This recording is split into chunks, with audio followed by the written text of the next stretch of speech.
Hello guys, busy-busy lang tayo ngayon dahil magluluto tayo ng lunch. Ang aking niluto ay chicken wings na mayroong baboy.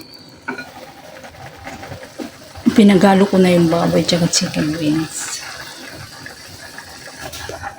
para mas masarap kasi merong taba yung baboy. Tapos, yan lang ang aming ulam ngayong tanghali. Marami pala siyang sabaw kasi medyo malat-alat.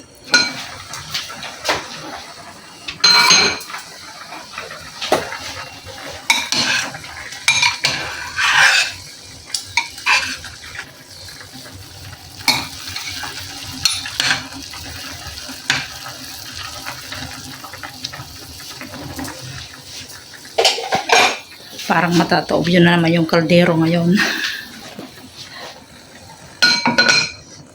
Tatakipin natin para maluto.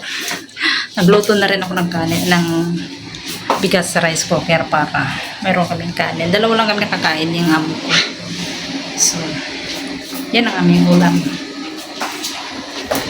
Taob na naman ngayon yung rice cooker dyan. Nandun pala siya tulog kaya hindi ako makachempo. Kaya secret lang muna dito sa kusina. Malakas yung hangin. Napasok dito. Pintuan.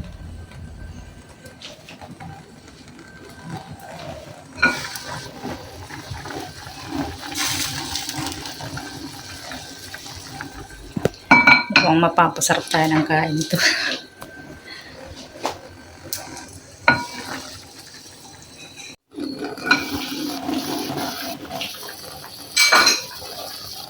Nilagyan ko pala ito ng tausi.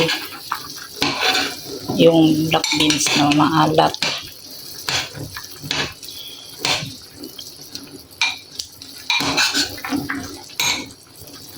Marami pa siyang sabaw.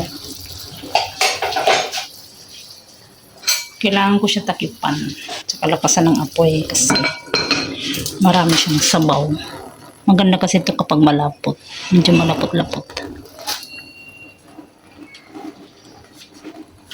Mainit ang panahon na yan.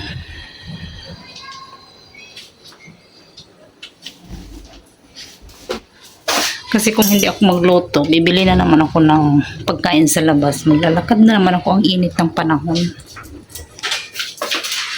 Nakakasira ng beauties. Pumapasok yung hangin dito.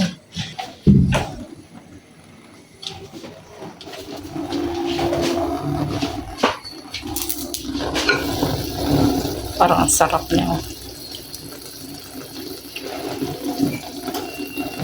So, hindi pa naka-ready yung aking niluto, guys. Iniwan ko muna doon sa kusina. Habang kumukulo. Ngayon pupunta ko dito sa kwarto ko. Masakit yung tuhod ko, aray. Ito pala yung kwarto ko. Talagang ilang, ano lang, mga abobot ko. Doon yung unok ko pag natutulog. Tapos dito yung mga abobot ko pag gabi. Tapos yung mga gamit ko nandito sa ilalim. Kasi wala akong cabinet. Tapos wala akong mapaglagyan ng mga gamit kasi maliit lang yung kwarto ko. Sobrang liit. Ayan. Ceiling na yan. Ayan. Kaya hindi pwede paglagyan ng cabinet dito. Maliit lang.